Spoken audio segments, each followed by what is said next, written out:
when it comes to retro video gaming, and he is a man that has paved the way for many that have followed behind. Can I have a massive round of applause, please, for Billy Mitchell?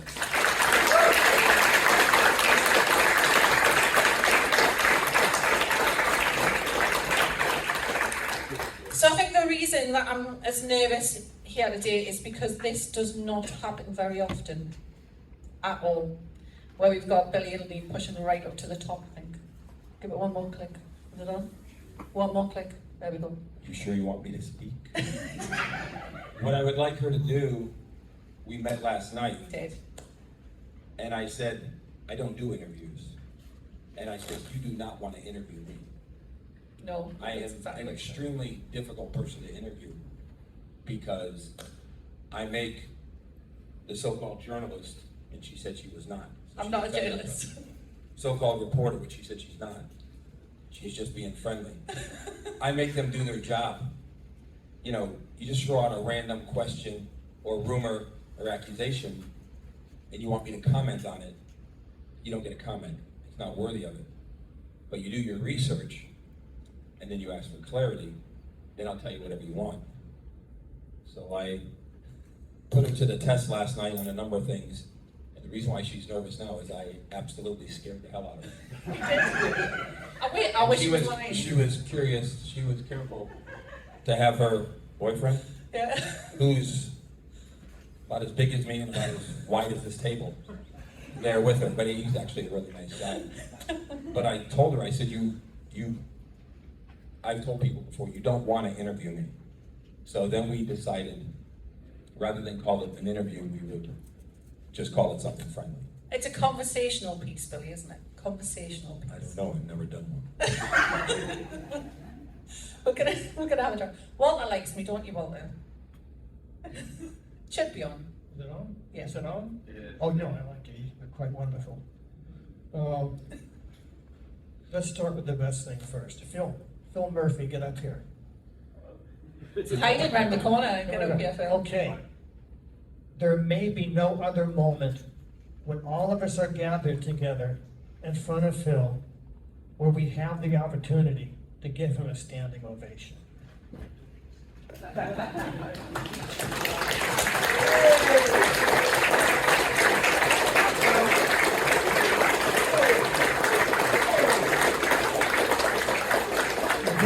Billy and I have been to a lot of shows. I mean, a lot of shows. They're coming out of years. We've been to so many shows. And this is a really nice show. A very nice show. You guys have made this a very nice show. You guys are an expression of the culture of the times. The show is an expression of the culture of the times. It's interesting that historically, decades from now, they're going to view this whole era as being the birth cradle of video game playing. What we're doing, we are the founders of gaming. We are the first generation of gaming. We are the ones who started it all. It's our generation, and we're still here and still alive. And future generations are going to appreciate us and look back on what we did and respect what we did and write stories about what we did, because it's a big deal, because gaming is bigger than sports, bigger than movies, and bigger than music. It's just the biggest phenomenal entertainment modality that's out there, and we're the ones who brought it to life, who embraced it, who believed in it, and brought it into the next generation. So we're still here, and we are the ones who founded this whole phenomenon. So it's really incredible that there are events like this that are brought to life as a labor of love. Because Phil is not doing this to make money, I can tell you that. He's doing this because it's a labor of love, and you guys are like a family. So anyway, be appreciative of the fact that we are a family, and it's a very, very big family, because we've been to a lot of shows and we've seen a lot of groups of people, and they all have this commonality, these common factors in common, of tremendous devotion and tremendous intelligence and creativity, all directed at supporting our amazing gaming culture and our legacy. So anyway, Phil, thank you very much. Thank you, Phil. You've actually just touched on where I was going to start off there, Walter, with where your passion came from. And it's a question to both of you, where your passion for video gaming came from, where the passion for arcades came from, and what got you hooked to start with.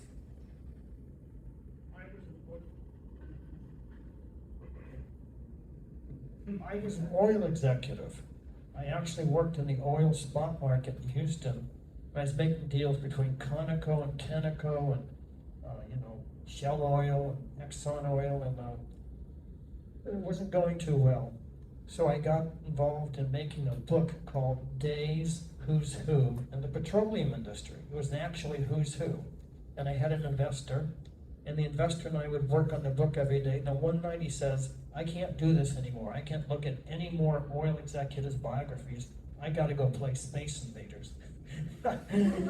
And I had never heard of Space Invaders because I'd never been in an arcade before. My eyebrows went up and he took me to a big arcade in Houston that night. And I fell in love with Space Invaders. And that love to a love affair with Pac-Man and Centipede and Berserk, what have you. And I just loved video games so much that I started playing them till 2 in the morning on about 3 different nights per week. So it really became quite a habit in a sense. And out of that grew the desire to own my own arcade. So I used to go on the road and sell old newspapers. Believe it or not, I actually sold, as a traveling salesman, old newspapers. I'm talking about old newspapers from 1805 and the year 1650. They were antiquarian bookseller kind of things. And I would sell them to history teachers, to schools, to collectors. And wherever I went, I was able to get in the news on TV and radio, newspaper a lot. And quite often I'd have those TV stations meet me in an arcade, and between playing Pac-Man, I'd get interviewed by newspapers or magazines or TV stations. And I did that. Well, while doing that, traveling the nation, the United States, I started going to as many arcades as I could, and I became fascinated by the high scores that I found on each game. And I would write them down and start logging them until I had quite a backlog of scores that would reflect the highest score I saw in this game or the highest score I saw in that game. And so the seed for the Twin Galaxies National Scoreboard was already planted in my awareness. But I still had the desire to open up an arcade. So in September of 1981, I started working on an arcade. And on November 10th, 1981, I opened up an arcade in Ottumwa, Iowa, and it was called Twin Galaxies. 3 months later, someone got a high score on Defender. And when I called Williams Electronics to try and find out if this was the world record, I discovered that they didn't know because no one was keeping track of the records. So I called 6 more manufacturers and 2 magazines and asked them about high scores, and all of them said, we don't know. No one's keeping track of the records. So I thought about that overnight, and I called them all back and said, look, we have a scoreboard here. We're keeping track of the scores for you. And for some strange reason of karma, all these manufacturers and all these magazines all said, that's wonderful. And they all accepted us immediately as the scorekeeper. Overnight, literally overnight, Twin Galaxies became the official scorekeeper for the whole world of video game playing, which made us the crossroads of video game playing and at that time, the world's most famous arcade. So Twin Galaxies had Life magazine come there and do that famous, you've seen this famous photograph of everybody posing in the street with a video game?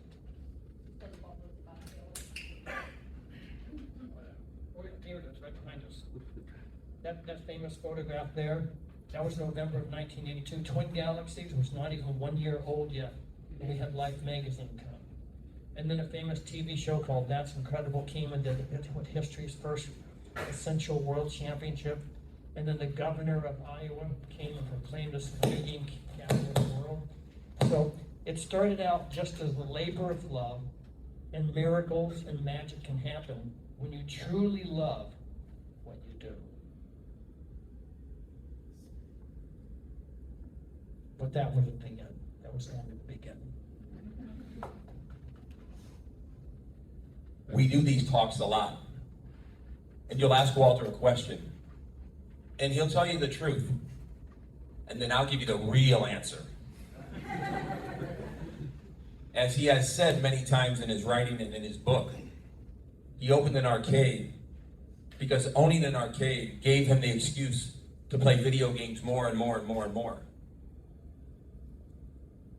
He also said that he played video games, he played them a lot. He wanted to get really, really, really good because he wanted all the pretty girls to say, "Oh my God, you're so good." And they would run up to him and show him attention, just like whoever is best at whatever sport, Messi or whoever.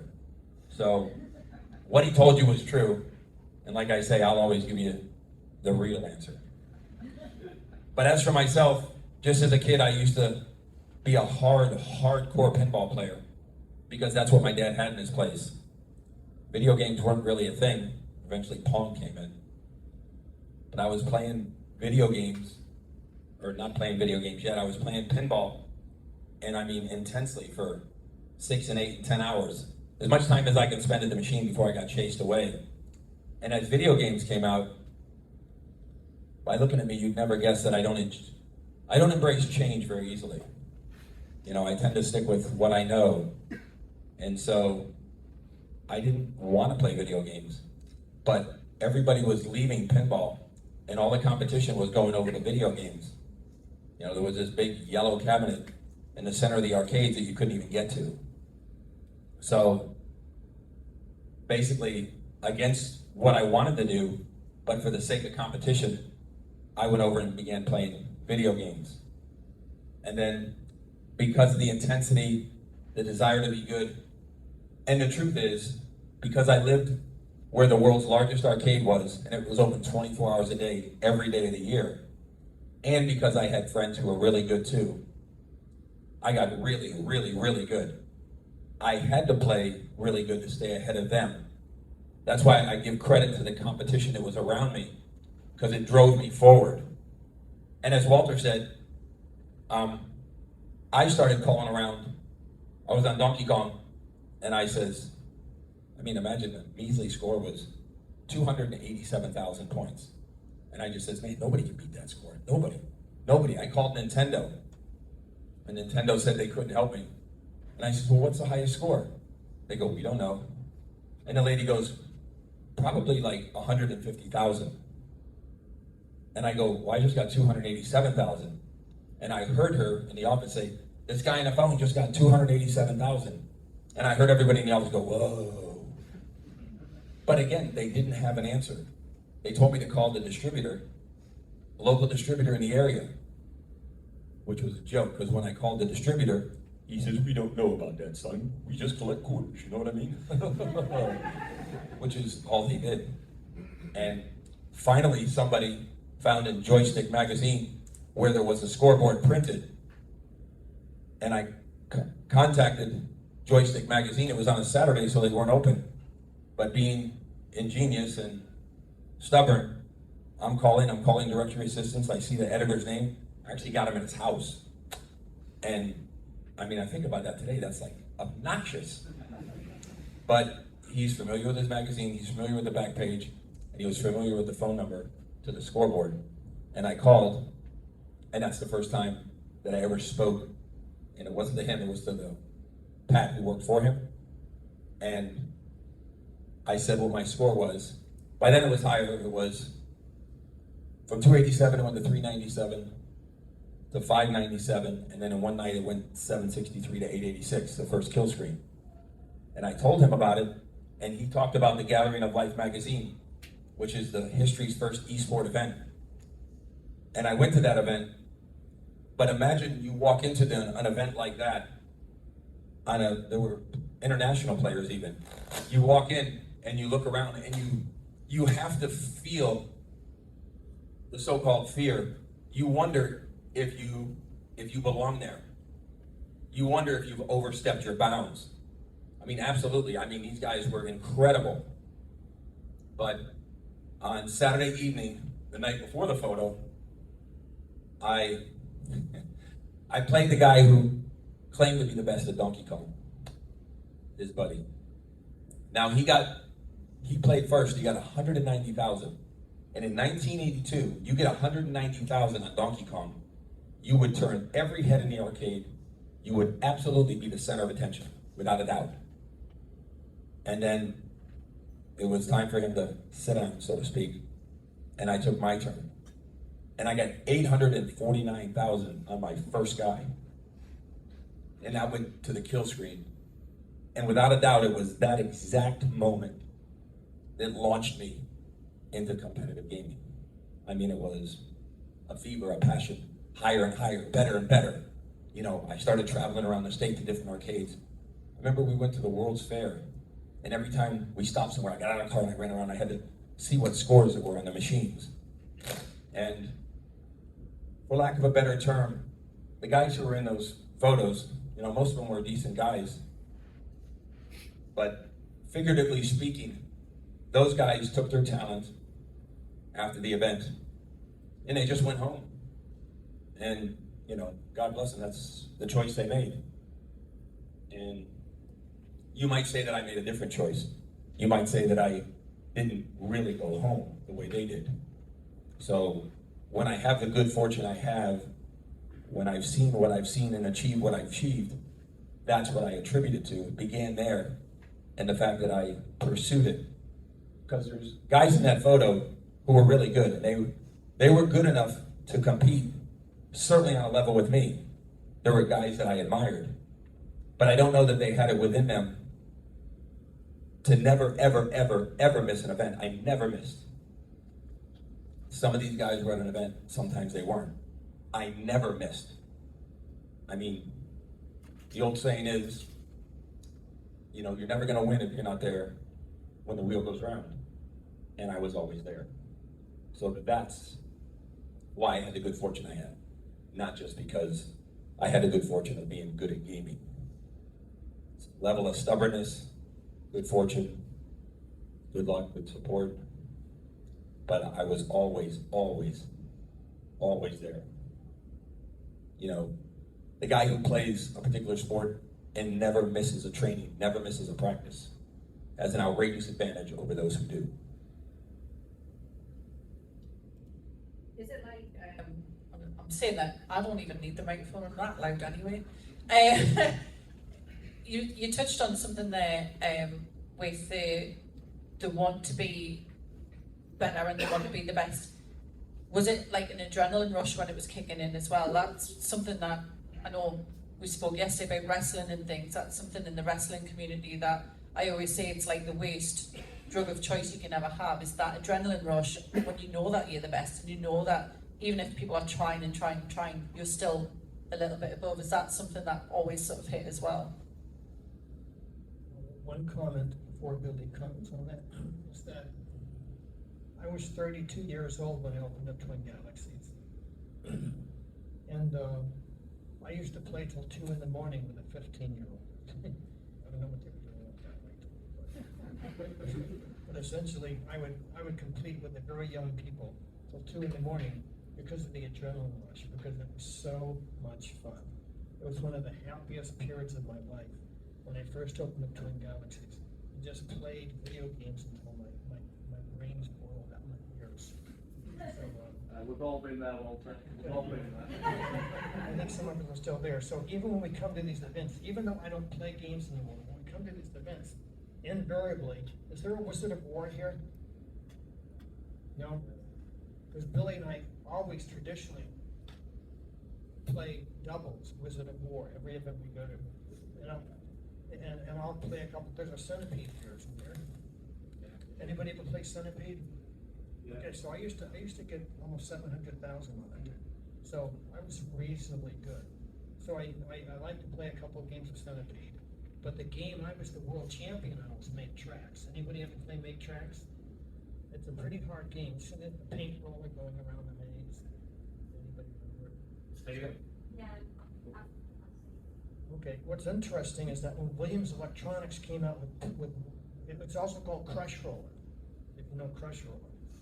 So when Williams Electronics came out with it, they were excited because they thought it was their answer to Pac-Man. And they were absolutely convinced inside, internally in their company, that they were gonna blow Pac-Man out of the water.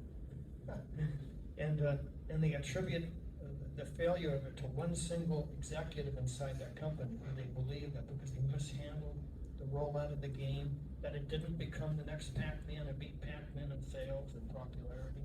Of course, that's completely unfair, because Fresh Roller and Pac-Man are worlds apart as far as quality. Even though Tracks is a very, very good game.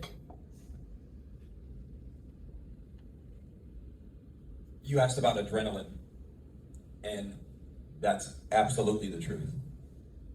I think if you find yourself, I don't know how you could, but I get asked this all the time, you have an adrenaline because you're playing against other people.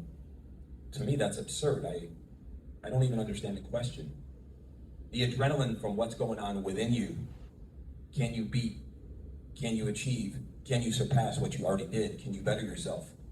You know, that's a constant adrenaline. Back then, there were no computers to speak of. When you wanted to see what was beyond a certain level, you had to play there, you had to get there. It was always fascinating. Okay, I never been to this board. What's gonna happen? And everybody's standing behind you, and they want to see what happened. It was history making itself right in front of you. But one of the things I said, we had the world's largest arcade. It was open 24 hours a day, and the guys were really good. And each person, that competitive nature, caused others to get better and better and better. There's one guy in this room right now who's bashful, so I won't say his name, and I won't even look at him. He has told me that he eventually got the scores he got on Pac-Man because of me, because of what he saw, because of what he knew he could do. He was really good, and now he's not really good. He's absolutely on top. And in order to compete, in order to get better and better and better, not at this, but at everything I've ever done in my life, you always have to play against the people that are the very best. If you're not playing something and you're not uncomfortable, okay, if you don't have a level of fear within yourself, you're not living up to your potential. If you don't have a level of discomfort in your life that whatever you're doing, you're not living to your potential. You're just taking what you have to in order to get there. Well, gaming is the same way. If you're not being frustrated, if you're not failing and failing and failing, okay, then you're never going to succeed. You absolutely have to embrace your failure. It's through your failure that you'll find the path to success. If it was right in front of you, there'd be 100 or 1,000 people in front of you, and it's not. And again, gaming is no different than every aspect of life. Regardless of what it is you're trying to do, regardless of what it is you're trying to achieve, if you're not willing to accept failure along the way, you'll never be able to grasp in your mind what's needed for success and then achieve it. Anybody who said, oh, I did this and I did that and I never had any failure, okay, they're either lying to you or they never had the success. They never had the success at the end. So the different players that you play against, the different players that you're friendly with, let's face it, the different players that you beat up on, each one of you is a compliment to each other. Having some great microphone issues. It's working. Oh, we're back. So, yeah, everything that you said, I don't know anybody else in here, but a lot of what you said there actually resonated with how I've been feeling most of the morning. And it is that fear and that, like, feeling like you're overwhelmed and feeling like you're not going to be able to do something. And yeah, it does give you that buzz when it's starting to fall into place. So I 100% get that. You guys actually covered most of my fluffy questions, parts of our conversational that we're having in what you guys said. And I think the wealth of knowledge that you've got and the experience that's come behind you has just resonated in everything that you said. A lot of guys that are coming up now in gaming, especially in the industry that we're in now, where everything's online, everything's recorded online, everything's seen online, it's very, very different to where you guys started, is there any advice that is transposable for what you achieved, both of you, for what you achieved back then as opposed to how gaming is now?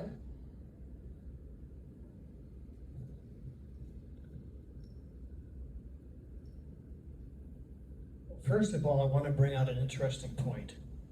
You see the guys that are in the photo that was just held up?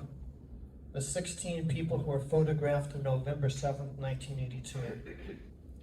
Well, they were representative of the spirit of esports back in 1982.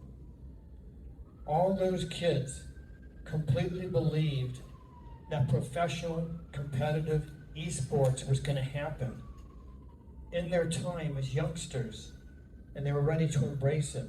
It's what they looked forward to, it's what they wanted to do, it's what they believed in, and they had no doubts that esports would someday be a mainstream sport that young people would involve themselves in.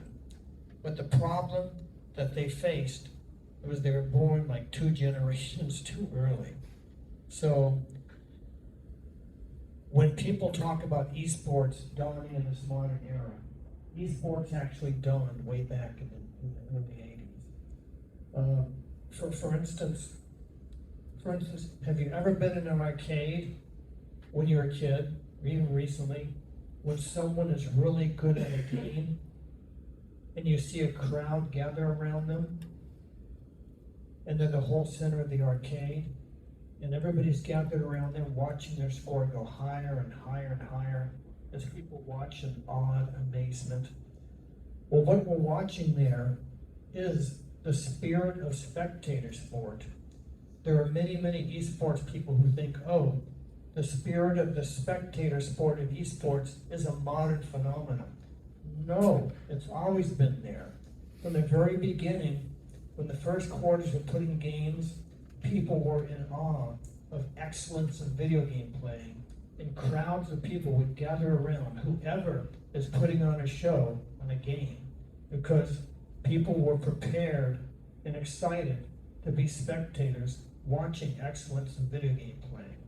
And if the technology had been available through the internet, and people could have streamed Billy Mitchell playing Miss Pac-Man or Billy Mitchell playing Donkey Kong, 50,000 other arcades would have signed up and would have been online watching it.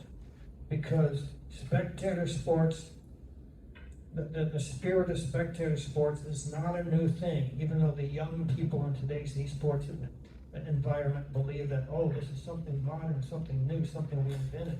Nope, it's always been around, it's always been a part of just the culture and the psychology of video game playing.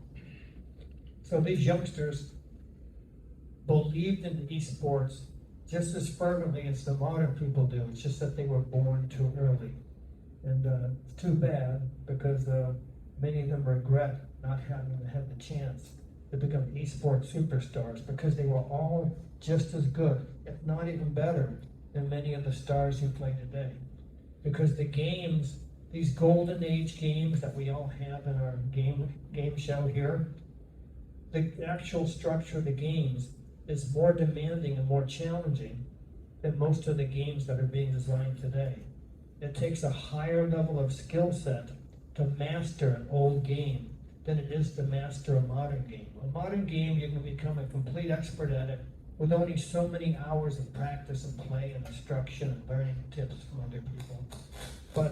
But there are many, many, many of these old games from the early 1980s that even today, people are logging newer, higher scores, newer, higher scores, newer, higher scores.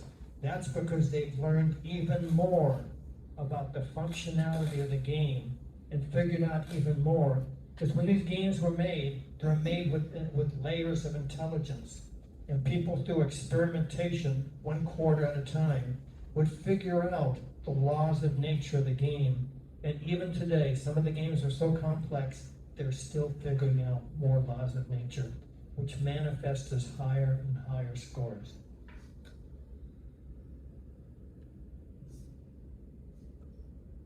Yeah, that was good. Now I'll tell you the real story. It was great. Those 18 guys there, 16, he's right, now he's paying attention. They were in the photo. The photo was in Life magazine, and then there were individual photos down below, in front of whatever game it was they were particularly good at. You would notice there were 2 guys in the photos down below that are not in the photo here. And everyone wants to know why. So I'll give you some history that's not written anywhere. We're all about that age. We're all out of town. We're all amongst people of our own liking. And the arcade closes. 2 of the guys never showed up for the photo the next morning because they got absolutely snookered. And they never got out of bed. One guy drove from Edmonton, Canada. The other guy drove from Montana.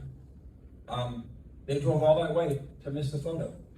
They were asleep drunk on someone's kitchen floor. Yeah. Like I said, for me, you'll get the real story. Here, let me share something fun. Okay, I didn't realize I was done. I'll sit down. You'll be back. There'll be more of Billy in a moment after word from our sponsor. Okay, here's a question, challenging question for all of you.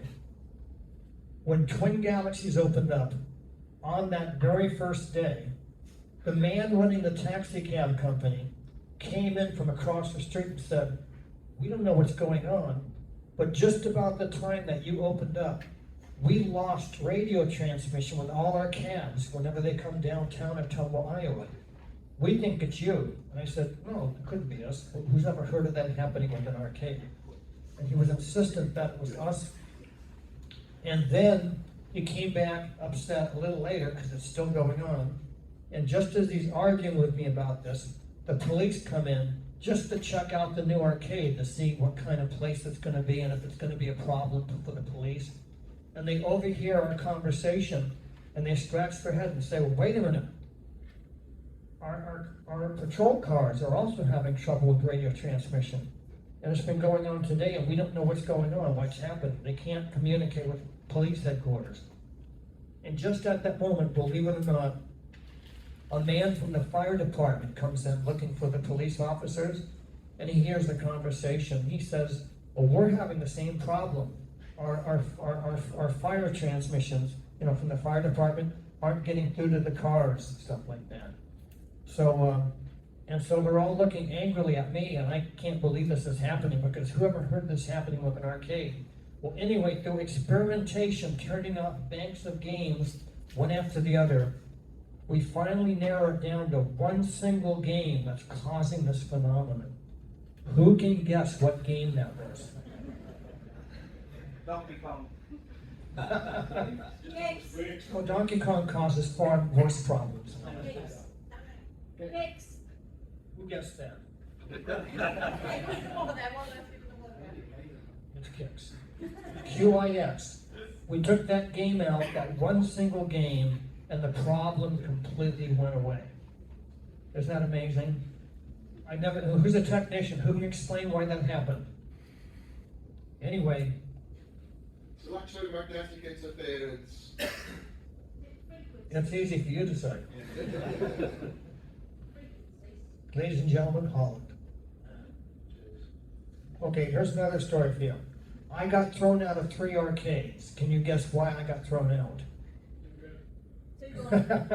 No, this is actually revealing of the condition of the times. It's early 1982, and the boom of video games was so big, and people were making so much money that doctors and lawyers and dentists were seeing the cash flow in the arcades that were already set up, and they were deciding to form partnerships and open up competing arcades. So when I went into arcades, traveling around because we're trying to open up a chain of arcades, so I'd go into all these different arcades all around the area of Illinois, Missouri, and Iowa. Everybody hear of those 3 states? Oh, okay. Essentially, I would go in and I'd be curious about about what their business plan is and how they're laid out and everything, and I'd start counting their games. And suddenly I'd find myself surrounded by their arcade attendants, and they'd say, "I'm sorry, sir, you're not allowed to count the games. You're gonna have to leave." And they would throw me out for counting the games.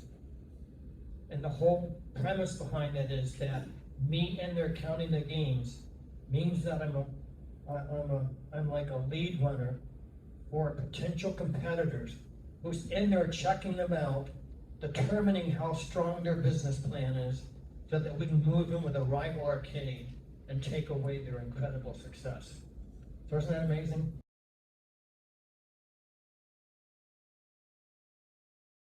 Really difficult compared to the games in Japan. There are still arcades in Japan like there was in the US in the 80s because they're much more family oriented. The games are not set as difficult. It's more of a Chuck E. Cheese atmosphere. It's more of a family atmosphere. So those arcades were less cutthroat. So more arcades survive in Japan than they do, say, in the United States.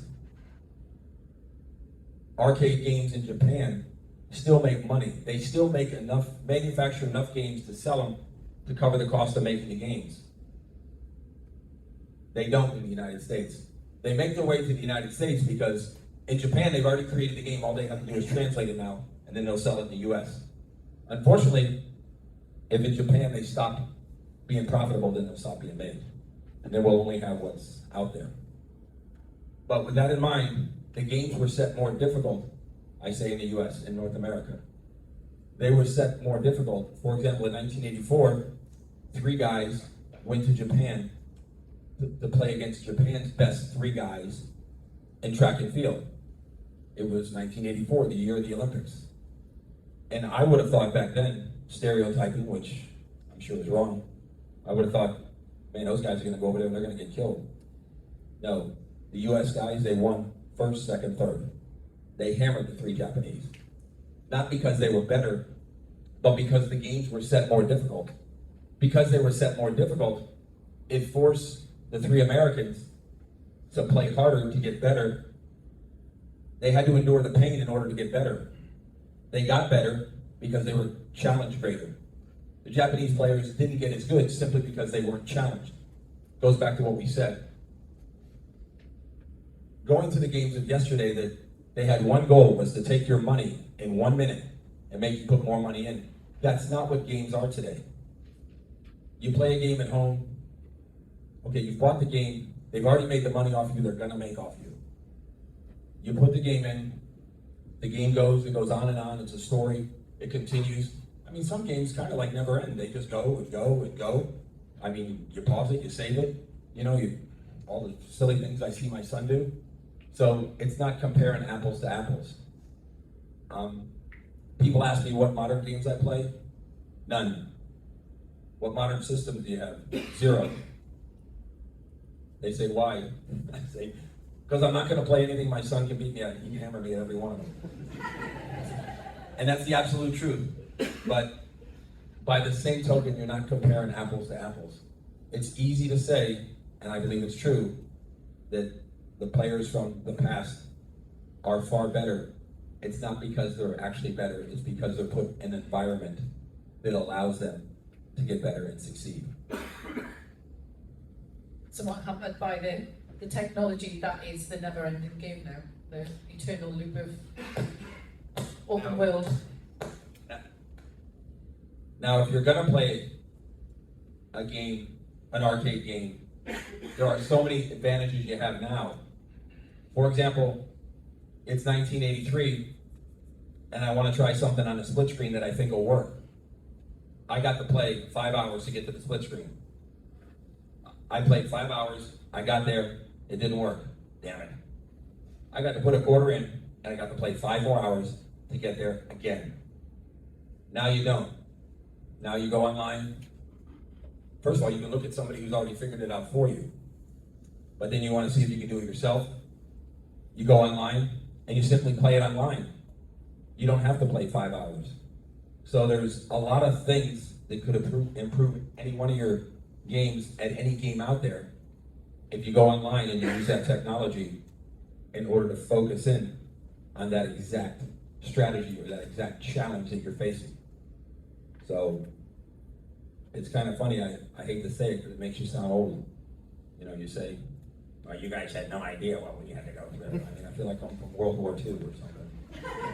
But the truth is, it was that much more difficult then. Technology makes it better and easier now. The technology can make it better and easier now, and they can make it easier for you to be sluggish, to take things for granted, to not maximize your potential, and therefore it works against you. It can also cause you to focus on it, do it, address it exactly as you're supposed to, take advantage of the technology in order to get that much better, that much quicker. Speaking of technology, we're losing with these microphones today, aren't we? Yeah, I remember back to the days of, we had a TV show over here called Games Master. I don't know if you guys had anything similar in the US, where it was a big talking head. Do you ever watch Power Rangers? She talking about Cartoon Network? No. No, I'm not going down that route, no. Yeah, it was a talking head in the sky, and they used to give cheats. And you used to have to wait for any games to come out for the cheats to be on TV. Cartoon. And then it wasn't a cartoon. It was Patrick Moore. I think she missed the joke completely. I didn't. I got it. That's why I'm avoiding it completely. But no, So we go back to the fear factor from last yes. I am coming back to that conversation though. So, we are gonna talk a little bit controversy now, if that's okay. I'm asking if it's okay. I know it's not, so I'm going to keep my head down and look at the desk. So, long and short of it is, since we announced that you guys were joining us at NERG, we were inundated, and Phil could back me up with this, and so can Kev. We were inundated with messages, both personal and on the page, and a lot of them were, are you sure you want to do his interview? He's going to sue you. Are you sure you want to do this? He's going to sue you. If you say anything he doesn't like, he's just going to walk off. He's going to go in a huff. He's going to sue you. And that is something that, and honestly, the amount of comments was unbelievable. It is obviously a different era now. It's a different world now. We see a lot happening on social media. You don't have social media, Billy, do you? How do you cope with those type of comments? Do you still get those from the general public, wherever you go? The amount of times I get them from the general public where I go, collectively, totally, when I add them all up, grand total is 0. Never does somebody come up to me with a comment like that. It comes from the 45-year-old guy who lives in his mother's basement, who smells, and he's a social media knucklehead who doesn't do any self-thought of his own. And I can't help somebody like that. But you're right, I don't see that because I don't handle social media. Not that I don't have some, but my son handles it and my wife handles it. And when there's something important like what you're talking about, and Phil, then yes, of course we address it. But for the person who simply reads what is written from anybody who writes it without any credentials or backups and whatever, and chooses to believe it. You know, a wise man once said, men will choose what they believe. There's nothing I can do to help those people. Nothing. And she liked the story that I told her last night.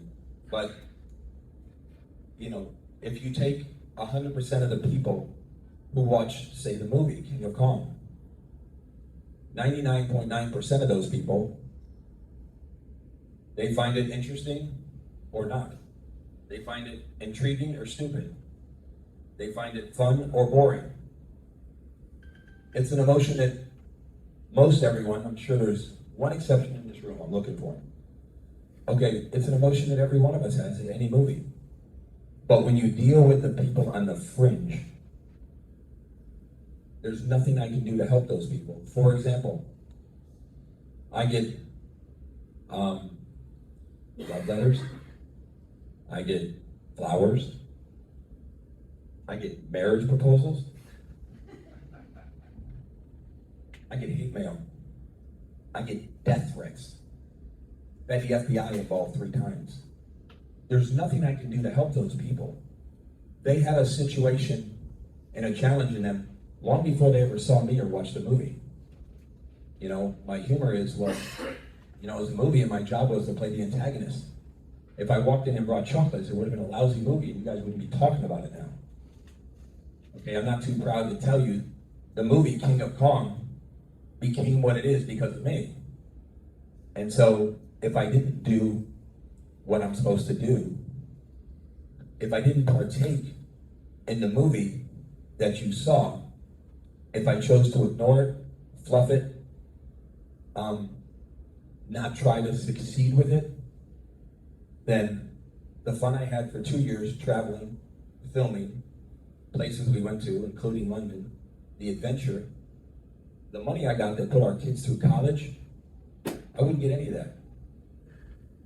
You know, sometimes I'm a wise guy and I pick on somebody like you. And I say, so you walk in the movie and you see Arnold Schwarzenegger on the screen. You think when he walks out of the theater, he starts shooting people in the street? I mean, like, really, that's just like, but I don't ever come across somebody, ever. I haven't met one unpleasant person at this show. But, I mean, I haven't. And if I wanted to look at it online, I could see it all day long. I could make comments and challenge people all day long. It would suck up all of my time. I mean, there's no, it has nothing to do with this when I say, there's no end to the negativity if you choose to find it. None. But by the same token, there's not a day in my life for many, many years now, including here, that I don't walk in the street and people don't come up to me and say hi. And I've never had a negative encounter. One of 2 things, like I say, those people stay tucked in the basement, you know, not working on their hygiene. Or maybe they're really out there and they just don't have, you know, the gumption to come up and talk to you. They certainly don't have the gumption to come up and ask you a question. So the way that I handle it is relatively easy. It doesn't come in my face. And the challenge that I have, that we share, was when somebody says, oh, will you come on my podcast? Well, they want me to go on the podcast because they want me to whip up the drama like I do on the various things you've seen on the screen. Well, I mean, I can do that, but they want to portray that as reality. And whether you love the antagonist or you hate the antagonist that you saw in the film is really immaterial. The person that I truly am, day in and day out in my life, is the guy you see in the show. And believe me, I can sit here and scare the hell out of you. Did yesterday, like legit. And but I said to her, I go, what kind of interview do you want? Because we can do anything, we can have fun. Yeah. I don't want one. Would you like to comment on that one, Walter? Really said it all. It is very much that, and everybody, it doesn't matter what movie you watch, everybody loves a good bad guy. Everybody loves, we call it heel. Everybody loves a good heel, and it is that persona, and it's that person that you see there, that's the driving force behind everything else that's happening on screen. Doesn't matter what the good guys do, doesn't make a difference. Everybody's focused on that negativity. But the assumption was put there that you weren't happy with the way it was filmed and the way you were portrayed. But again, assumptions. Whoa. The assumption was put there by who? Did you hear me say that? Nope, not at all. Well, let me ask, did you see like a newscast or something where you saw me say that? Not at all. Is there a credible source you can cite that you have trust in that told you that? not. So why don't you ask a question rather than make a statement? But this is the thing. It's the assumption that, and it's people talking online. It's what we were just saying there about social media and the drumming up of the drama, and the people are desperate for something to be more than it is a lot of the time, and that's what they feed on. Well, many people have said to me, like just somebody in the audience later would say, well, it's more fun to be bad than good. I've had people say, ask the average person, name somebody in Star Wars. They're gonna say Darth Vader. Okay? Nobody's gonna say Princess Leia. It's not coming. Because Say Princess Leia. where's all the attention? Where's the focal point? Where's the person you want to go with? How many people have seen The King of Kong? How many people have seen Chasing Ghosts? Everybody should see that. That's just as good. How many people have seen Man vs. Snake? That's good too. Okay, be aware that the fourth one is being made right now. And it comes out, I believe, at the Sundance Film Festival in January. How many people have seen none of those movies? I haven't seen anything. I don't watch anything that.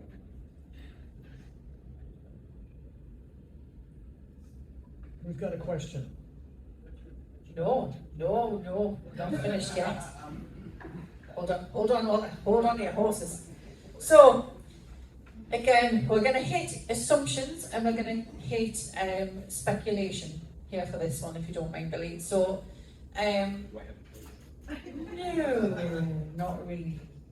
Yes, of course you do. You can choose not to answer. We're going to talk about videotapes. So I know we spoke about this yesterday, and I'm sure that there's a lot of people out there that sit and say, well, I know, and this is me talking, I know, Sounds like you talk. it is me talking, I know that you submitted videotapes with your high scores on, and they were discredited, and you lost everything. That is what's said online. Not from a credible source, but that is how it's put across. When the high scores were recorded back in the day, and obviously with what Walter was doing, how was that process recorded? How was that submitted as a high score? The rules at the time were, let's go back to the initial rules in 1983, the summer of 83, when Guinness World Records first accepted scores from Walter for the Guinness Book. You couldn't submit a score, you couldn't do anything. You had to play the game in a tournament setting at an approved location, or it didn't count. It didn't matter what you did. So you could go to Twin Galaxies, of course, any time, but there were two major time periods, January and July, the Masters Tournament and Coronation Day, where everybody would sit there and try to put scores in, because Guinness only wanted them under those stringent rules, because they talked about the authenticity of scores. I mean, joysticks, buttons, all types of environmental issues. So, to go a little further, and you won't see this anywhere, every single score that was published of mine, for example, you'll see history's first kill screen on Donkey Kong. November 1982 at Life magazine. Now I'll give you the real truth. July 1982 was history's first kill screen, 886,900 points. I got it, but I got it in a local arcade. I didn't get it at Twin Galaxies. So that score wasn't submitted. Every single score I ever submitted was at a location and under observation, not videotape one, ever. And so they don't tell you that. The rules eventually changed, and if you had referees present, it was considered a valid score. There's no videotapes. Every single score I did had referees present. By the way, there was one score just so there was one score that I didn't want submitted, but eventually did. Let's put that aside. So the videotape you're talking about was not any verification of my score. It's because somebody, or let's say FunSpot, which has several referees, one of which was a Twin Galaxies employee who set the machine up, who filmed everything. He filmed it as a favor to me. Just like a football player watches film over and over and over again to learn from himself, that's what I had the tape for. The tape was not submitted as verification. Referees present on equipment. If that game in FunSpot, if that score is not correct, if that score is not valid, then the guy who got the second perfect Pac-Man score, his score is invalid too. And the guy who got the fifth perfect score, his score is invalid too. I mean, how far do you want to go? The thing is, they don't tell you that when they're throwing darts. I don't tell you that because I don't go on social media. I'm not going to sit here and throw darts, I'm simply going to win. But the videotapes that I had for my own reasons, that I shared with my friends, those videotapes, 1, 2, 3, 4, they were stolen. They don't have the original tapes anymore. They have copies of the original. And in some cases, they don't even have copies. You didn't read that. They don't report that. But it's real. And you were getting ready to ask another question, and I interrupted you. No, it's absolutely fine. I was just about to say, obviously, you mentioned the referees and things that have been there. These high scores you have hit time and time again, and there's been witnesses there, yet that is still people that discount it and say that you've been cheating. Why do you think it's still such a controversial thing? Why do you think you're still getting so much heat about cheating when there's so many people there witnessing what you're doing? The organization that originally began this has made several $1 million. Follow the money. Several million, including a big scandal that's being investigated into with a bunch of investors. Okay? It might sound funny that there's money involved. But the truth is, the joke is, I'll sit here and I'll play online. Some people will sit here and watch me. And I'll hit a score that I hit before. I'll hit a score that I was told I couldn't hit. And not only is it online, but it's at an event like at 4 quarters. And somebody will make the comments they make. And then somebody who's a little smarter will say, geez, what do you want the guy to do? Come and play at your home? There are some people who will never, ever, ever be satisfied.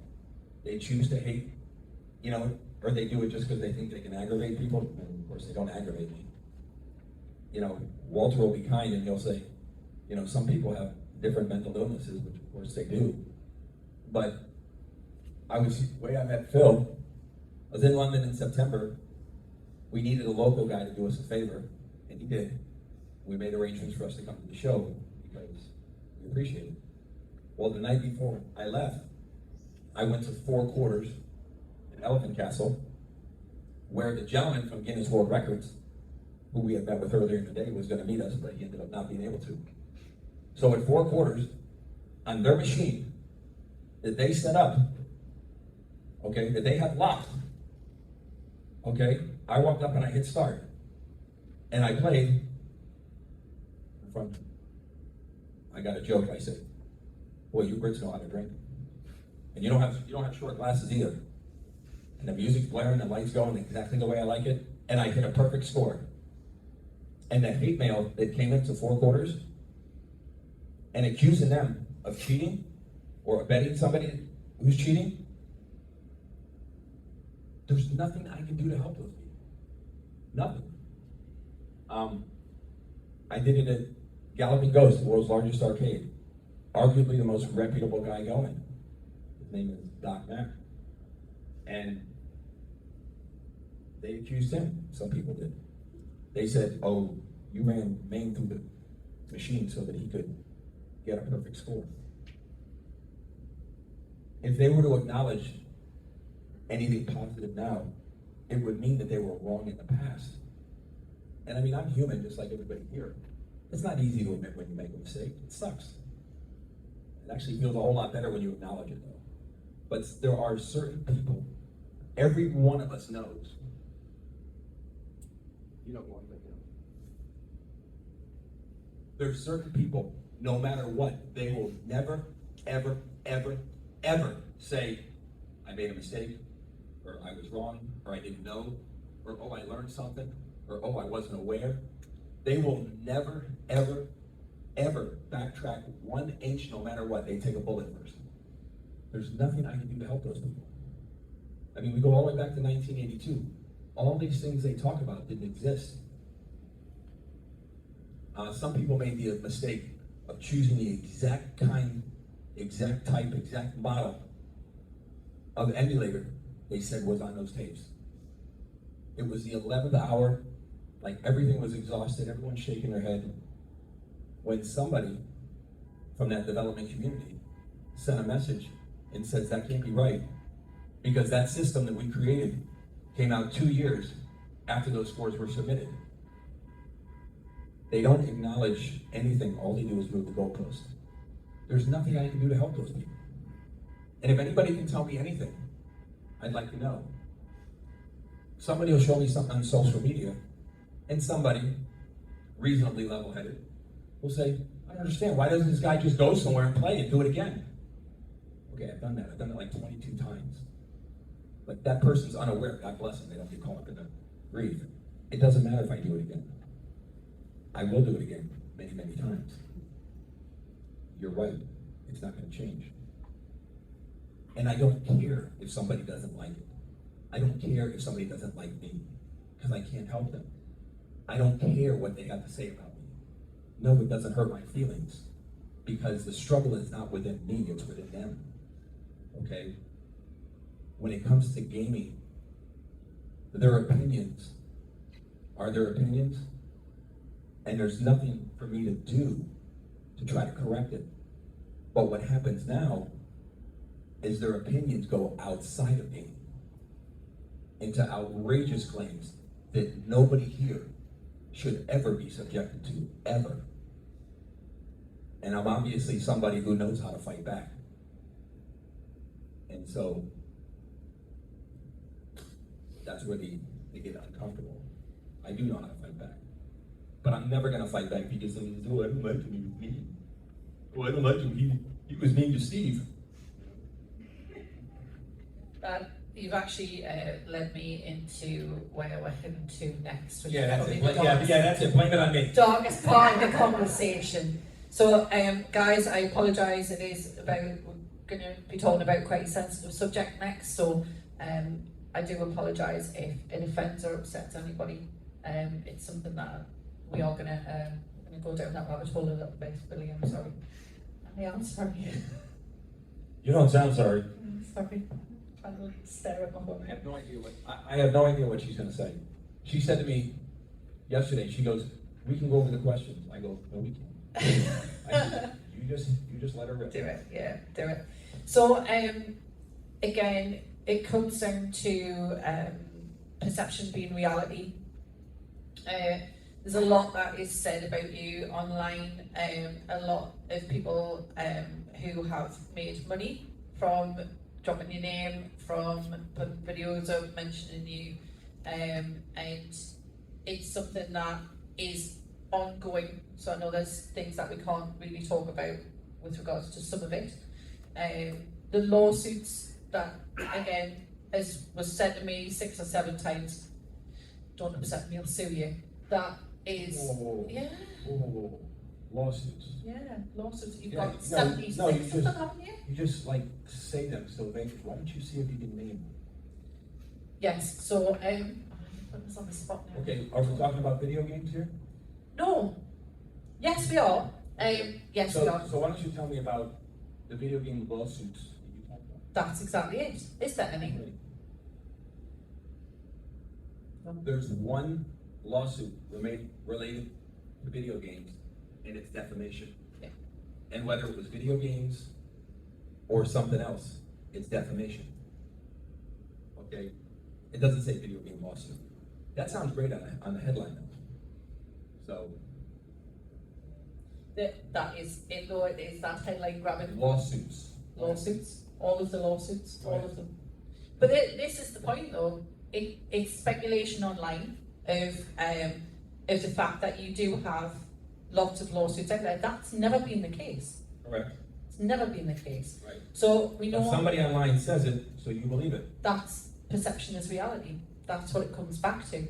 And it's not a case that, and I'm sure that most people in here are bright enough to look beyond just that little caption that comes up on the bottom of someone's video that you know is only there to get your attention. And that's something that is ongoing at the moment.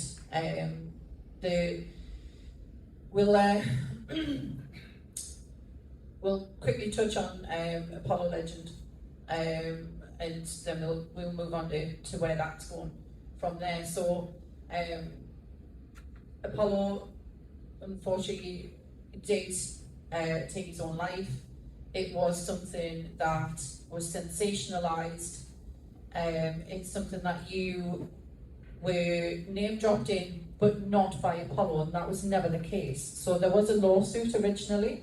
See, she did her homework on this one. I give her credit. Yeah. So there was a lawsuit originally with Apollo regarding some of the video content that he shared where you were mentioned. That was settled, and that was all done and sorted. There was no money that changed hands in that case, and it was, I believe, and you can correct me if I'm wrong here, but the videos that Apollo had put up were instructed to be taken down, which was followed. So when Apollo had taken his own life, there was a post that had gone up online, which I'm sure a number of people will have seen, or will have seen the back end of it. That's come from someone else. Again, resharing and speculation and pointing fingers, where your name was mentioned. Now, Apollo had released a statement before he did take his life, and you were not mentioned at that point at all, and his family have backed that up as well. So his family have said that there was no money changed hands, and that everything with you guys had been set and sorted. Why, again, why do you think that is such a sticking point with some people, or do you believe that it's maybe just another case of throwing darts and hoping that something hits to get the notoriety for them? Well, there's no end to the number of people who are uninformed. They may have heard that originally, and of course they're putting stock in that which they heard without any backup. And it may be that he said, no, I didn't have anything to do with it. He did name 2 YouTubers, unfortunately, that he said pushed him to have the courage to do what he did, which is a tragedy. Later, his family chimed in and said, no, it had nothing to do with Billy. No, there was no money changed hands, you're correct. To make a long story short, he reached out and contacted. Just to be clear, I never spoke to him. He spoke to my son or another friend. Everything went through them. But he said he thought he was lied to, which he was. He thought he was misled, which he was. He thought he was taken advantage of, which he was.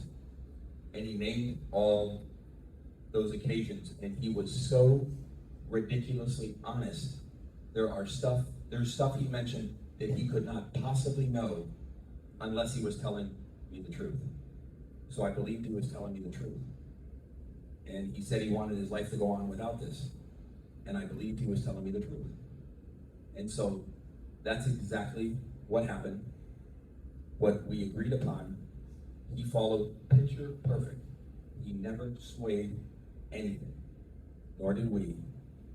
And so when I got a phone call from a very, very, very large YouTuber saying that he had just posted a video with what he was going to do to himself, I mean, I frantically reached out, but I mean, I was hours late. But that's exactly what happened. He left the world of YouTube as he used to do it. That's what he said he wanted to do and did. He left that world of YouTube and he went over to doing other stuff. But he still had conflicts with others that I don't know anything about. And, he's about the same age as my daughter, my son. I mean, I just felt bad for him. He was so honest, he could not possibly be lying, you know? And so we had an agreement drawn up, and I think, well, you know, I think you should pay the legal fees. He didn't have any money. He seemed like he was telling us, well, you should pay half. He didn't have any money, so I just said, all right, just really, you know, good luck to you. And that's what my son wanted as well. He's the one that did it. I mean, I can't express what a tragedy it is. And again, he was somebody with a lot of struggles in his life that he was trying to get past. And this is the first time I ever spoke about this. I mean, I'm really sorry it didn't happen. But he was so honest with me, he had to be sincere. So because he was sincere, I felt I had to do that.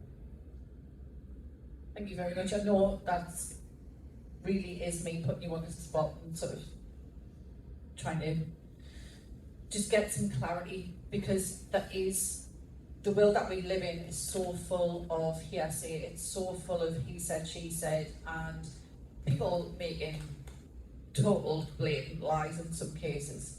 That is currently a case that's still going through the court process with Carl Jobst, isn't there?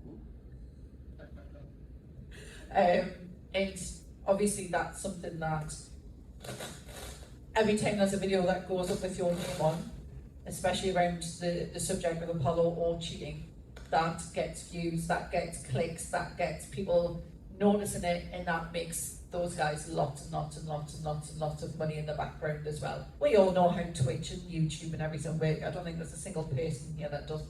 I give you credit, you've done your homework. Yeah, I know what I'm talking about sometimes. Not often. Sometimes I know what I'm doing. I'm the only arcade gamer that he streams about. He arguably gets more views off me than anybody. He said what he said, and he said it constantly, and I don't care. I mean, I couldn't give him 10 seconds worth of credibility. Nothing. Zero. Especially if you knew his background the way that I knew it, you wouldn't want anything to do with the guy. Okay, but time went on, and eventually, without a single source, except a now deleted post on Reddit, now deleted post, was his only source where he blamed me for taking the life of another human being and for what I did to him. And I said, that's it. What kind of person am I, even to my family, if I would allow someone to do that unanswered? And so you address it and you try to resolve it. But when somebody thinks they're in a different place and they think there's nothing you can do about it, and they think they can just laugh at you, you can either let them do that or you can pursue it. So we pursued it. The complaint actually says nothing, not a single word about video games. Nothing. But he has gone online and has led you to believe that it has to do with the allegations. And it doesn't. Okay? And it's proceeding. But here's what bothers me. You're the guy I pick up. He goes online. He does a video. He'll make between the money he gets from YouTube, based upon the views, because I'm an extremely high view for him, along with the sponsorship, he'll get about $30,000 for a video. It's possible to get somebody in this room to lie for $30,000. It's not something we should do. But then you go on there and you say he's suing me again. He puts up nothing, no proof, anything that he's being sued again. Nothing. There is one complaint in there, and that's the original complaint. So when the attorney sends his attorney a letter and says, your client is fraudulently claiming that we filed a second and third lawsuit against him, you know, that is not right. It's called a letter of concern. Okay? He starts a GoFundMe because the bad boy is suing him again. He needs money. And you are so silly, you hear what he says, and you donate money without any knowledge or any background. And the GoFundMe is at $150,000. $30,000 for the video. You give him $180,000 based upon a lie. What do you want me to tell you? I don't have an answer. You can get a lot of people to do a lot of things for $180,000. And let's just pretend that you think that I should go to those social media knuckleheads and talk to them or explain it to them or give them a reality check. I mean, are you kidding me? I mean, I don't want nothing to do with those people. It's unbelievable to me that many people are led in that direction. But I also got to tell you one more thing. The attorney told me, he says, every time somebody makes a statement, don't get upset. Remember, this is defamation. And every single statement, every single YouTuber who takes his video and reproduces it, which is a lot, every single one of them is a gift. In the end, it's a gift. Because he's wrong. He cannot possibly defend the fact that he said I took the life of a human being. And I'm not gonna let it go, no matter what. Again, I think perception being the reality that it is, having the other side of that, because you have been so quiet on it and you have been so reserved in speaking of, in defending yourself. Because again, of course, why should you have to? It shouldn't be a necessity for you to go, well, actually, that's not what happened.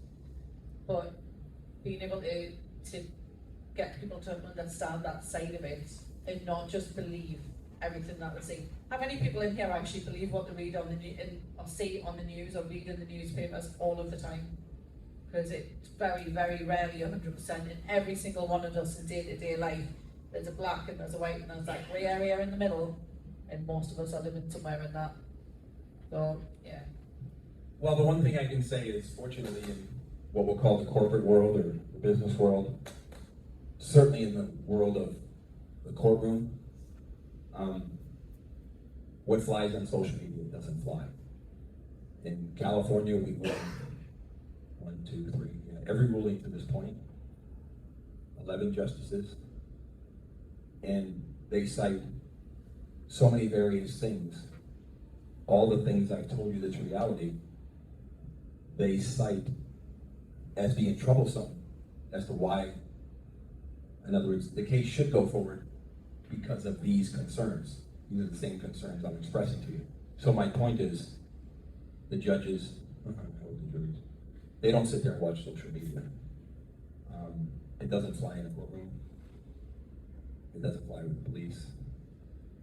I like to think it doesn't fly in the business world. It didn't fly with you, Phil. And, but really, there isn't a question anybody has that I couldn't answer. I mean, I could. And so, you're welcome to answer. And I promise I won't pick on you like I do someone else. That is perfectly well led. Thank you very much, Billy. I am coming out to the crowd now. Right, so, Q&A. If I can just show one thing here. Of course. The source of the allegations that began with Donkey Kong came from one particular place, a particular person. Okay? And that person has been extremely angry. Well, there's not as tough as me. Those accusations came as soon as he realized that he wasn't included in King of Kong and Chasing Ghosts. He just became so angry. He spent 10 years of his life doing things that were to the detriment of the people he thought got ahead of him. Well, I had told Guinness that I could beat the perfect score on Pac-Man. I did, I told them that. And they thought, wow. And they actually emailed back. And they said, we'd like you to do that, but we'd like you to do it at Namco's arcade.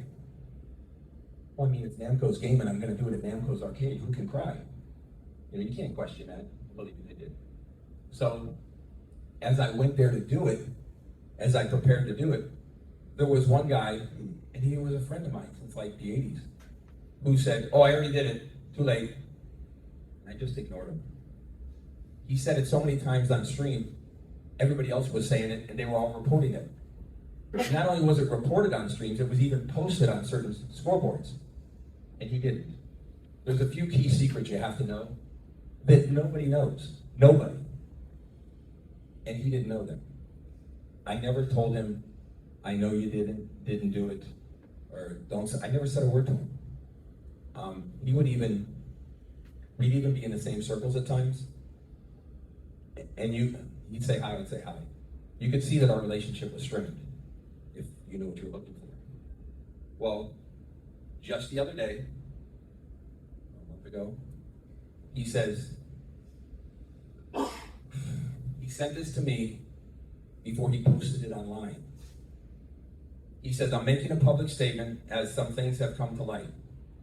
I claimed in the past that I got a perfect score on the anniversary edition of Pac-Man. This was a fabrication of a perfect score by that original guy who started all the Donkey Kong stuff. I agreed to do this, and I totally regret it. This fabrication was brought about to get back at Billy Mitchell, to suppress him from getting the first perfect score on the anniversary edition. I want to apologize to all my fans, players, for going along with this. Please accept my apologies, sincerely, and he signed it. And he sent this to me before he posted it online.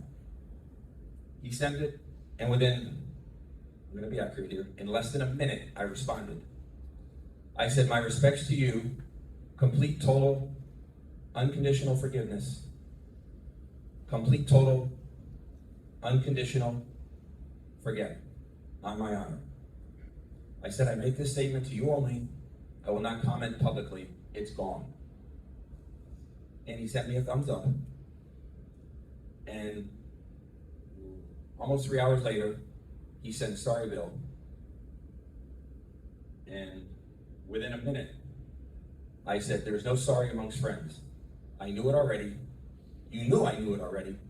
And now you've put it to rest. You and I are good, very good. Thumbs up. And he said, thanks. And then a few hours later, my son, who is overseas, he called me. He said, make sure you respond positively, all that kind of stuff. And I told him that I already did.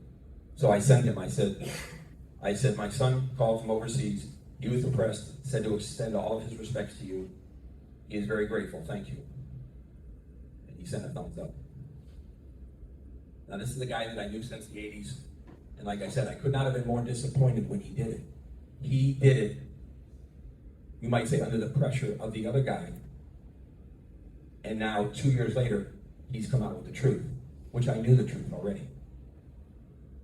How does that guy who pressured him into it, how does he not get called to the carpet for all of the allegations he made?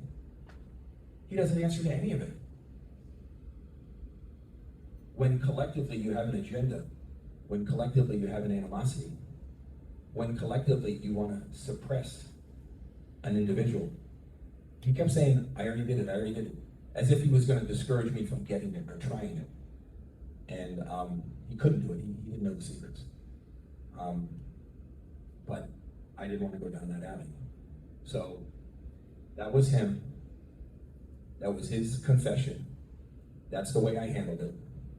Unfortunately, I'm hanging around him too much. But that's the way I handled it. And it feels so damn good to just let it go. Cathartic release, I believe it's called. Right, coming out into the crowd.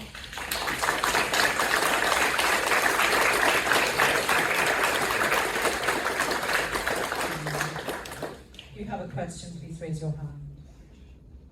Coming over here first. Oh, what shoes on you know? Nobody's taking my shoes off by this point. See, the first question always comes from somebody that you kind of know, and I mean that sincerely. And then others start to get more comfortable. Which is your favourite ghost on Pac-Man and why?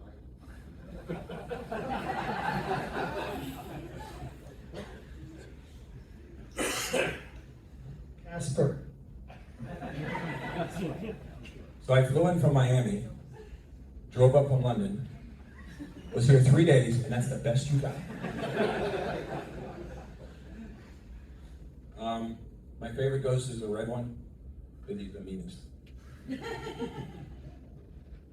Next fellow, up here. We'll try and get around as many as I can, guys. Then we'll have a quick couple of minutes break, Phil, if that's all right, before we start with us here. Billy, I wanted to just dig into something you've been saying about Pac-Man and getting the first perfect score and working on the end screen. You said it took 5 hours, tried something, you got it again. Can you just talk us through that sort of race? Were you aware other people were going for it? Were you aware how close people were? Did you have to practice in secret? How did it come about getting that score? Well, everything that I did in the world of Pac-Man and Miss Pac-Man, I say I. I stands for me and my friend Chris. Each one of us is responsible for the other one being this good. The knowledge to get the perfect Pac-Man, the actual score and what it took, because there's crazy things, there's invisible dots, there's things that disappear and reappear. That knowledge came in 1983, and we told nobody except Walter. Over the years, there were people who called and said that they got a perfect score. They didn't know what the score was, they didn't know how to go about it, anything. Over the years, once in a while, Walter would call me and say, some guy on the phone says da da da da, and I said, okay, put him on. He'd put him on, I'd hammer a guy with a few questions and just blast him. BS. And one day, in 1998, Walter called, and he had 2 guys on the phone from Canada who claimed that they had the knowledge and ability to do a perfect score. They got to realize we had the knowledge to do this since 1983, and we're sitting on our hands. We didn't do it. We just like, haha, we know how to do it. And I always had this idea that we do it in some grand fashion, not just do it. So that was my excuse, which was nothing but an excuse. Well, we're on the phone with those 2 Canadian fellows, and I fired a half a dozen questions at him that nobody has the answer to, including Walter, none. And he fired back an answer on every one of them, exactly as I would answer them. And that's when I said to Walter, I said, yeah, I said, these guys are for real. And there began the race for the perfect Pac-Man. The aggravation and anger I had within myself, that I had sat on my hands all them years, and now it was going to slip past me because I sat on my hands. And so it was 1998, 99. I started playing, and I hadn't played since at least 1987. So I started playing, and everything's rusty. But I could not get past the final screen, as you say. And I got to go to the bowling alley at the time. And I got to play all the way up there. It's 5 hours, and I finally get up there. And I go, how am I gonna complete this screen without dying? Because you can't get past it. But you got to get every dot. You die before you get it, because it's not anything normal that you've seen it. And then finally I looked at it and I go, if I go right here, I think I'll be trapped. And literally like 2 or 3 days before I did the perfect score, I did that, and I learned how to trap the guys, something that most Pac-Man players use now. And that made that board so easy. Any one of you could do it here. I showed you one time you could do the board. And so there's a certain amount of luck. But without lying, if that luck hadn't come my way, I would have found another way. It would have taken longer.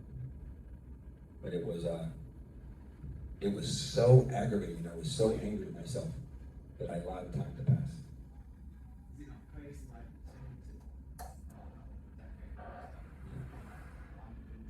Yeah. Every time I stopped playing, 1987 to go again in 99, and I stopped playing games in 2010 to start again in 2018. It's like, am I really going to do this again? So And now it's worse because now I'm on stream and I meet different friends. Well, now I've made friends. I'm just gonna cut the computer off, say the heck with them. So now you've made friends, so now you look forward to going on stream and saying hi to the friends that you've made. So it's like getting harder to quit. Is that adrenaline? Tell me. It's the adrenaline every time. Kicks in. And the other cut up the back again. I'm going to take my shoes off shortly.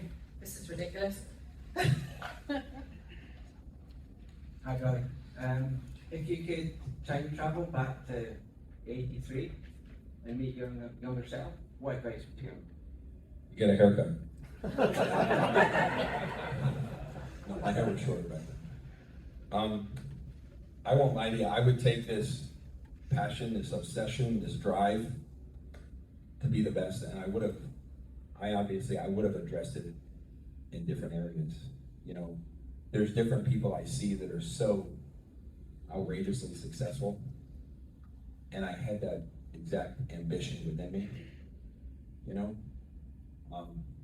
She'll be really mad at me, but like the desire to obtain and hold the ultimate level of education for the profession that you want to do, I mean, it was absolutely admirable to see my wife do that.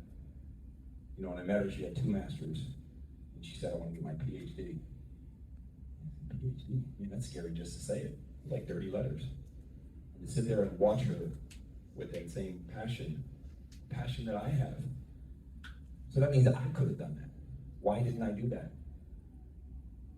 Yeah, there's things that I missed out on. But you only have one life to live, and you know, you can't do everything. But that's probably what I admire the most as I look back on things, was to watch her achieve that and apply it. So I just hope she doesn't disown me. Not really fun. He's a good guy. I'm saying nothing. He's a good guy. Still scares. Any other questions? Oh, got lots of hands this side. Come here first, and then I'll go along the line. I'd like to ask you about some of the footage that's shown on Chasing Ghosts when you were a youngster, taking those photographs. You had a strange bruise on your neck. I just wonder which of those cheerleaders was actually giving that bruise. Well, I could point to one in this room who did, but it wouldn't be true because I hadn't met her. But it was actually a bruise. It really was. If it was something else at 17 years old, I would have remembered it. I might have even bragged about it. More trivia, but I'll tell you the real story. Author says debrief. The cheerleaders at the bottom. This one, second from your left. She's come to events before. The one on the very left, seen her twice. The other 3 we've never seen again. Howsoever, the 2 on the outside, the 2 on the outside are wearing a different uniform than the one in the middle. Why? No prize. The one in the middle is basketball cheerleader, the other 2 are. The other 4 are football. Not getting money. All right, come along this side. And try and squeeze them together. Hard job when you've got the bump as big as mine. So, Billy, obviously you've achieved a perfect Pac-Man, which very few people achieved, and you've also got the Pulse and Donkey Kong. What would you say takes the most investment to actually achieve? What's the sort of the pinnacle, would you say, out of these 2 challenges? Without a doubt, the pinnacle of my illustrious fun and career was when I was flown to Tokyo, Japan. I was on stage with Masaya Nakamoto, the founder of Namco, who they call the father of Pac-Man, and all of the honor that he bestowed upon me. And to tell you a further truth, I mean, that was incredible to be on that stage at the Tokyo Game Show. There's like 200,000 people there in that show. And picture me amongst all of the fellow Japanese. I mean, I felt like, back in the day, I felt like I was Hulk Hogan. And the honor that they gave me was incredible. But even greater than that, something that I never spoke of until many, many years later, when they started and I felt comfortable speaking it, was when I was there prior to all that. When I was there on my second day, and I'm seated in a room with a great big long table. And I'm just sitting there like, I don't wonder what's going on. And Masaya Nakamoto walked in with 9 people, his inner core of programmers and marketers, and they sat across from me, and we talked back and forth. And no, believe me, I don't care what you see on TV, nobody in Japan speaks English.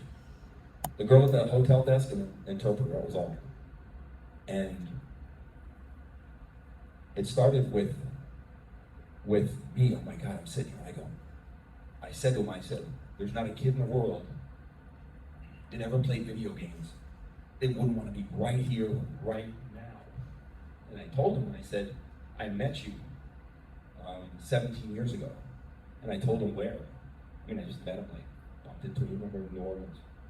And he was shocked. And that picture went on Replay magazine, so I told everyone to get the picture. But I thought, gee, I got them right here, right in front of me. So I said, listen, at the end of Pac-Man, when the game runs out of memory, we think it does, and the split screen does this, and it does that mean this, and does that mean that? And the translator gives it, and they all go back and forth, they're all talking. He comes back and he goes, Mr. Mitchell, we have no idea. You know far more about Pac-Man. And I guess I should have paid attention because I asked another question. Basically the same question in a different manner. And went back and forth, back and forth. Mr. Mitchell, we have no idea. We never thought scores like this possible. And I said, I thought they had like some golden nugget that explains everything. So then they had a question. And then I sat there for 2 hours fielding their questions. And it dawned on me. I was absolutely fascinated sitting in front of them. But from their expressions and their questions, they were fascinated at the questions they were asking me and the answers I was giving. So the answer is Japan, and the generic answer I give is on stage. But even more so was that meeting in the room, because it was so personal. Absolutely touching.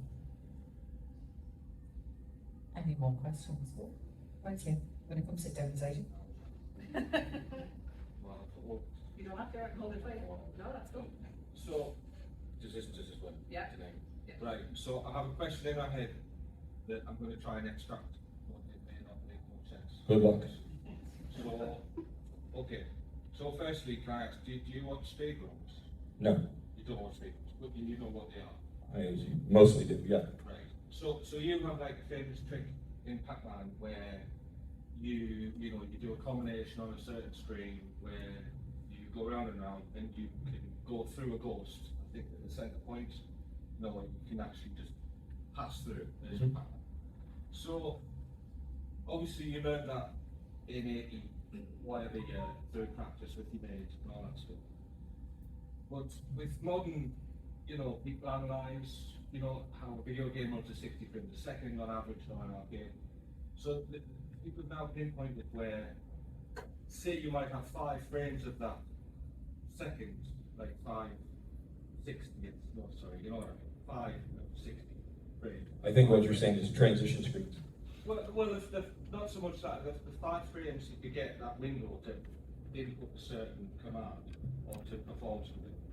How that's analysed now in like a speed run, they'll say, oh well, to beat this boss, you have 1 frame of 60 seconds to get this thing. So it's analysed. There's someone out there could probably take your knowledge of this invincible run through the ghost and analyse that and say, that is because, like the Namco people didn't know at the time. But now someone could probably do that and say, well, because you did this, and you timed it precisely there, this happens. and then you recreate. So the two questions from that. Firstly, do you know that data, or is it more just the feeling that you know what to do to bring it about? And secondly, if someone could tell you it, would you want to know, or would you rather keep it like analog as a magical thing rather than the hard? Well, I think people have told me it. Right. It doesn't apply very much, and what I mean is, when you play, everything comes down to 1/60th of a second. Yeah. When you're running that pattern, and you go through that guy, Yeah. if your timing or your execution is off by 1/60th of a second or more, Yeah. then you're dead. Exactly. So it takes perfect corners. I used to say that if you do a perfect game all the way through to the end, you're taking 21,000 perfect corners. Yeah. That's not quite the way to describe it, but what you're saying is true. It's just, it sounds a whole lot more complicated the way you said it. Yeah. In the end, everything comes down to timing. Absolutely, 100%. Thank you. Any other questions? I think we've got time for maybe two more. That one, and then I'll come over to you as well. Come along. Squeeze along. So you've been in Newcastle for like 3 days. I was just wondering if there's anywhere that, like, you would say that reminds you of, and have you tried a Palmo yet? Palmo. Have you come across, we were talking about food yesterday, and very, very bad chicken wings. So Palmo is chicken with cheese and stuff on. It's not for me. I don't think. It's like a pizza, but instead of bread, it's chicken, and there's like a thick sauce between it, and you get toppings. She's gonna have it. She'll let me know how it is. It's not for me. I'm not a fan of Palmos. Well, going back to your question though, I mean, like, you guys don't know anything about air conditioning. I mean, it isn't just to make it cooler, it's to make the air, like, more comfortable. And then you get a water or soda, they don't put ice in it. You say, can I have ice please? And they give you 1 cube. I say, can I have a lot of ice? You gave me 2 cubes.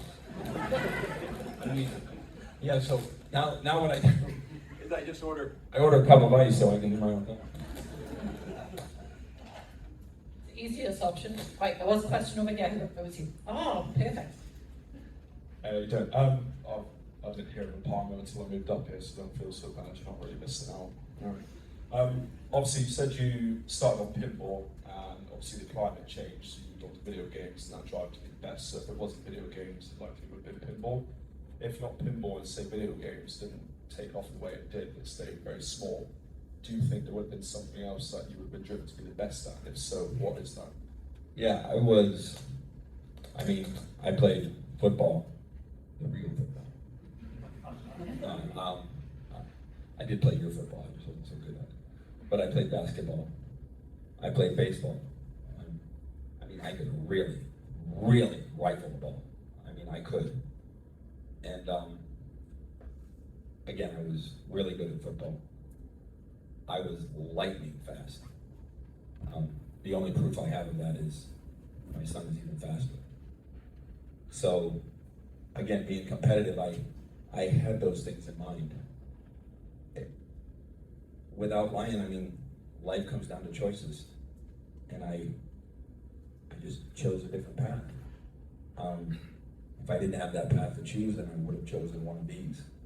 I'm quite confident whatever I did, for better or worse, and hopefully for better, I would have been extremely good at it because I'm just demanding of myself, and I want to push it to a higher and higher and higher and higher limit. If I can make a fool of myself here. When we used to play games, it wasn't today where you go on the computer and you can just zip up to some certain level. You had to play Popeye and you wanted to see what happened after level 100. And then what happened at 101 and 102 and 103, where nobody had ever gone before. It was really cool. That adrenaline doesn't exist today because of computers. And we used to look at it as, it was kind of like being an astronaut. You're going somewhere. You're doing something that nobody has ever done. And that was like a grab or an adrenaline. Well, I would have wanted to feel that way about whatever I did, whether it was sports or something else.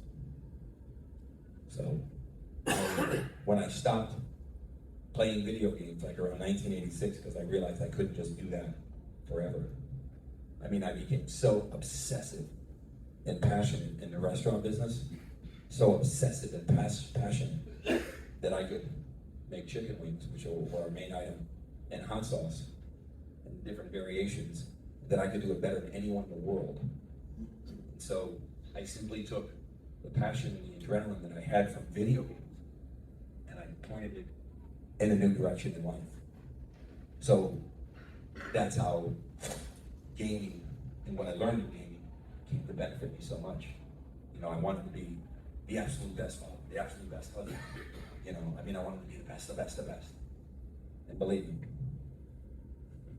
I can tell you stories that I didn't get everything right, but it's just what was within me. So while you mentioned it there, well, you touched on it just before we finish up, you do have some bottles of your very, very best hot sauce downstairs, don't you? No, I don't. No. No, I gave them away. Did you? Has he been holding out on me with hot sauce? Yeah, well. Mate, thought we were friends. Well, it's sort of a loaded question. Okay, a little bit of bad guy here. Guy comes on the street. Maybe you were there, you saw him. He's just an unhappy guy. Billy, how come your hot sauce is so weak? And I says, oh, I go, well, you know, maybe you don't know what you're talking about. I says, there's cayenne sauce, which is cayenne's a hot pepper, but not hot. There's jalapeno, there's habanero, there's ghost pepper. You know, which one did you try? He didn't have an answer. And I go, you probably tried the cayenne. That's the most common. But where'd you get it? Come on, where'd you get it?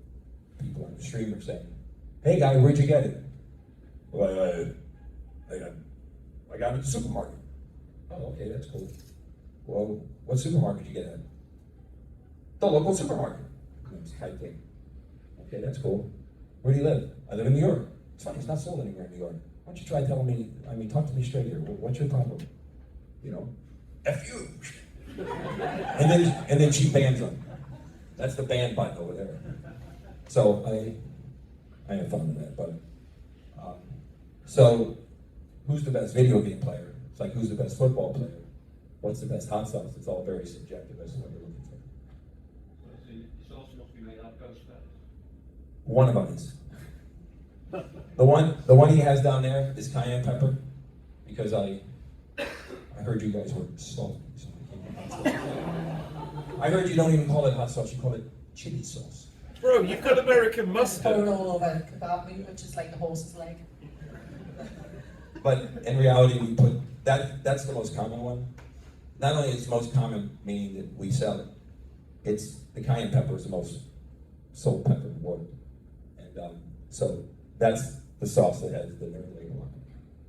So Can I just ask what's your favourite of your sauces? the cayenne sauce, because it makes the most money. I would say the ghost pepper because I get to charge the most for it, but I don't sell much of it. Oh, that's a good point. Ghost peppers. Hey, you should be up here just cracking these jokes. Right, so I think we're going to wrap up there, Billy. Okay, if I can do this. Yeah. I told him. Every one of you, whack him in the arm. He's talking to me about everybody who has something to say on his Instagram, okay, about me. He says, what are we going to do? He goes, we'll have a panel. Do you think you can handle it? Do I think I can handle it? I go, those people are not going to show up. They don't. They never do. They never have. He goes, oh no, these people show up. Okay? And I go, no, they won't. And if they do, if it happens to be you, he's going to sit back there and he's going to be quiet as a mouse, okay? And he's going to be a candy arse, okay? And he's not going to say a word because that's what happens every single time. And usually at the end like this, I go, do we have a tough guy in the room? But it's not that. It's because when I talk about 99% of the people, okay, that's what's here. Those on the fringe, they have other issues. They don't have anything to do with me. And God, I always say I can't help it, only God can. But, you know, I knew it would go like this and I appreciate it. But he kept saying, You're gonna get some hard questions, baby. I said, no, I'm not. He goes, can you handle them? But, so, whack him in the shoulder. Yeah.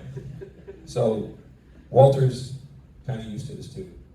But that's all. And just as when the show opened, if you saw, I stand at the door and I greet everybody who comes in, if you guys remember that. Okay? Yeah, I'm being too honest here. And that camera's rolling. But I sit there and I say, thank you for coming, I appreciate it, because I can. That's what I'm here for. And I do that, and I say to him, I go, I watch for that one person. There's usually one who, you go by, they're shaking hands. That one person who, when they walk in, they just go. So, I think there was one today. And that's okay. But I'm usually here, but I got here late, and I usually thank each person that comes in here to participate as well. And I wasn't here, so now I'm telling each one of you thank you very much. I appreciate it.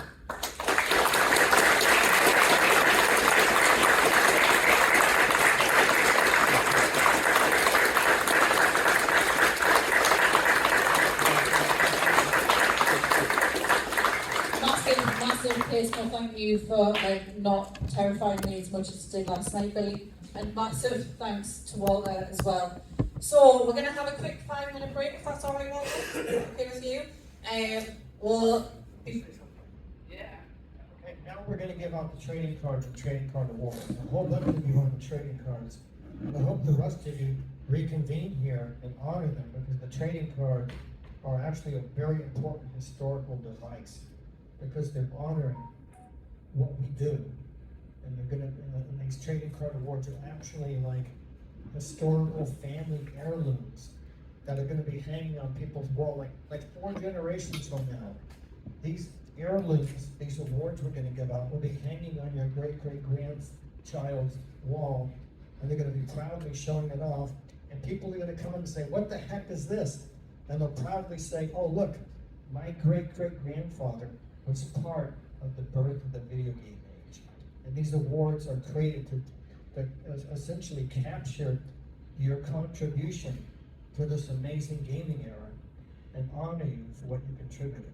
So let's honor these people. So please come back after 5 minutes, okay? Thank you very much, and thank you very much for